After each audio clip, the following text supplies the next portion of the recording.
හිරු tips අපි මේ video එකෙන් කතා කරන්නත් බලාපොරොත්තු වෙන්නේ උඩරට විවාහ සම්බන්ධයෙන් වැදගත් වෙන වීඩියෝ එකක්. ඉතින් විවාහ සම්බන්ධයෙන් ගොඩක් වීඩියෝස් මේ channel එකේ කතා කරලා තියෙනවා. උඩරට සිංහර මනමාලියක්ගේ එහෙම නැත්නම් කැන්ඩිය නඳින කෙනෙක්ගේ මොනවද වස්ත්‍රාභරණ කට්ටලය කියලා සහ ඒ වගේ තේරුම් මොනවද කියන දේ සහ තවත් ඒ හා සම්බන්ධ වැදගත් පොඩි කරුණු කීපයක් මේ වීඩියෝ එකේදී අපි කතා කරන්න බලාපොරොත්තු වෙනවා. සිංහලයන්ට අනුව මනමාලිගේ ඔසරේ වර්තමානයේ හඳුන්වනු ලබන සාම්ප්‍රදායිකව ගත්තාම ශ්‍රේෂ්ඨත්වයක් පිළිබිඹු කරන දෙයක්. හරියට ඔසරයෙන් ඇය රජබිසවක් නියෝජනය කරන විදිහට ඇඳගෙන ඉන්නවා වගේ තමයි කියලා කියන්නේ. ඇගේ කරට දාන මාලහත් සත්පත්තිනි ප්‍රතිවෘත්තාව සංකේතවත් කරනවා. උඩරට මනාලියකගේ ආභරණ කට්ටලේ පරම්පරාවෙන් පරම්පරාවට ලැබුණු දායාදයක් හැටියට තමයි පැරැන්නන් මේ විදිහට සලකන්නේ. ඇගේ හිතමස පළඳන තැල්ල පත්තිනි තැල්ල හැටියටත් හඳුන්වනවා. හිසේ දකුණු සාවම්පත තිබෙන ඉරහඳ දෙක මගින් හිරු සඳු තිබෙන අතුරු සිය ආදරය හිස්මුදුනින් පිළිගන්නා බව සංකේතවත් වෙනවා. බෝලයක් මෙන් සකස් කරනු ලබන කොණ්ඩේ මහමෙරු පර්වතය සංකේතවත් කරනවා. එයින් කියවෙන්නේ ඕනම බරක් කෙසේ තබාගෙන ජීවත් වීමේ ආත්ම ශක්තිය තමන්ට තියෙන බව. ඊට පස්සේ හැට්ටේ අත් දෙක බෝරිච්චි කිරීමෙන් කියවෙන්නේ රුණු උරමඩලක හෙවත් පෞල් ජීවිතයේ හැම බරක්ම දරාගත හැකි පූර්ණත්වයක් ඇය තුළ සංකේතවත් වෙනවා කියලා. ඒ වගේම තමයි උඩරට මනාලියගේ වස්ත්‍රාභරණ කට්ටලයේ ආගමික සහ සමාජීය පසුබිමක් මත නිර්මාණය වෙලා තියෙන එකක්.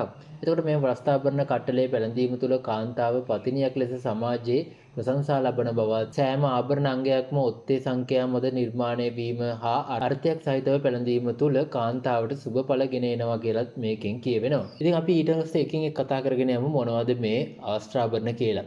මේවට අනිවාර්යෙන් තියෙන්න ඕන දේවල් තමයි අපි කතා කරගෙන යන්නේ. පළවෙනි එක තමයි නළල් පටිය කියන්නේ. නළල් පටිය මඩමාලිගේ මව විසින් මඩමාලිට පැළඳීම තමයි සිරිත. මේ අවස්ථාවේදී පිරිත් කීම සිද්ධ කරනවා. නළල් පටිය දකුණු පැත්තෙන් මනාලයාවත් වම් පැත්තෙන් මනාලියවත් සංකේතවත් කරනවා. ඊට පස්සේ තමයි ඉරහඳ ආභරණය ගන්නෙ.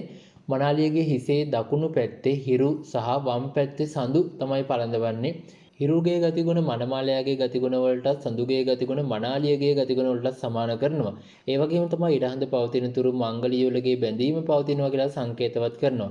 මීට අමතරව මේ ආභරණය පැළඳීම නිසා මනාලියට තමාගේ ප්‍රතිවෘත්තාව ආරක්ෂා කර ගැනීමට ශක්තිය ලැබෙනවා කියලත් මෙතනදී කියවෙනවා. ඊට පස්සේ තියෙනවා කොණ්ඩ කූරු කියන එක.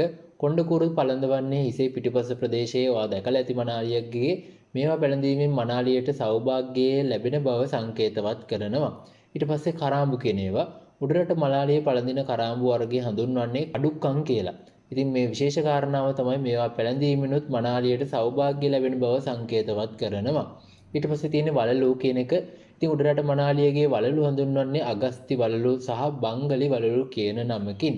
ඊට පස්සේ තියෙන්නේ මුදු. උඩරට මනාලියගේ ඇඟිලි පහටම මුදු පළඳිනවා. මේ මුදු වලින් කියන්නේ මනාලියට නිරෝගී සම්පත්තිය හිමි වෙන බව සංකේතවත් කරනවා. ඊට පස්සේ තියෙන්නේ හවඩිය කියන එක. හවඩිය පළඳින්නේ මනාලියගේ ඉනේ හැඩය ටිකක් වැඩියෙන් ලස්සනට පෙන්වන්න. ඊට පස්සේ තියෙනවා මේ වස්ත්‍රාභරණ වැදගත්ම අංගයක් වෙන මංගල මාල කට්ටලය කියන එක. උඩරට මනාලිය සම්ප්‍රදායික ඔසරිය සමග පළඳිනු ලබන මේ සුවිශේෂී මාල කට්ටලය පත්තිනි දේවියන්ගේ ආභරණ කට්ටලය කියලා තමයි විශ්වාස කරන්නේ. එයින් සංකේතවත් කරන්නේ මනමාලිය පතිවත රකින්න බව, ඒට ගරු කරන යුතුයක් බව. ඒ කියන්නේ මේ මාල ගොඩක් දිගයි. ඒකේ තේරුම මනාලියට මුහුණ පෑමට වෙන විවිධ සෞඛ්‍ය ගැටලු මාලයේ දිගේ පොළොව වෙත ඇදී යනවා කියන එක. ඉතින් එමගින් මනමාලියගේ නිරෝගී සම්පත්තිය හිමි වෙන බව විශ්වාස කරනවා. ඒ විතරක් නෙවෙයි මනාලිය පළඳින මාල 7 මගින් ඉදිරි පරම්පරා 7ක් නියෝජනය කරනවා කියලාත් මතයක් තියෙනවා. ඉතින් මේ මාලවල තේරුම සහ ඒ එක් මාල 7 ගැන මම වෙන වීඩියෝ එකක් දාලා තියෙනවා. මම මේකේ කාඩ් එකක් දාන්නම්. ඔයාලට ගිහින් බලන්න පුළුවන් මේ මාල 7 තේරුම සහ මේ මාල 7 කොහොමද පෙළ ගැස්වෙන්නේ කියලා. ඉතින් මෙතන තියෙනවා හංස පූට්ටු මාලය, පදක්කම් මාලය, මකර මාලය, කිරි මාලය, අගස්ති මාලය, ධාන්‍ය මාලය සහ පෙති මාලය.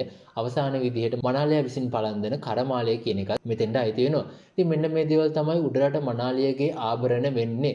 ගොඩක් වෙලාවට මොඩර්න් කැන්ඩින් අඳින කෙනෙක් නම් මේ සියලුම ආභරණ පළඳින්නේ නැහැ. හැබැයි හරියට සංස්කෘතියට අනුව උඩරට ඔසරිය අඳිනවා නම් මේ ආභරණ අනිවාර්යයෙන්ම දාන්න සිද්ධ වෙනවා. එතකොට තමයි මේ ඇඳුම සම්පූර්ණ වෙන්නේ. විවාහ සම්බන්ධ වැදගත් වෙන නැකත්, ඊට පස්සේ පොරොන්දම් ගැලපීම් සහ වැදගත් ගොඩක් දේවල් මේ channel එකේ වීඩියෝස් දාලා තිනවා. ඔයාලට බලා ගන්න පුළුවන්. ඉතින් ඒ වගේම තමයි එදිනදා ජීවිතේ වැදගත් වෙන දැනුම, වැදගත් දේවල්, අලුත් දේවල් වගේ දේවල් දැනගන්න කැමති නම් අපේ channel එක subscribe කරලා එකතු වෙන්න කියලා මතක් කරනවා. එහෙනම් අදට ගිහින් එන්නම් හැමෝටම සුබ දවසක්.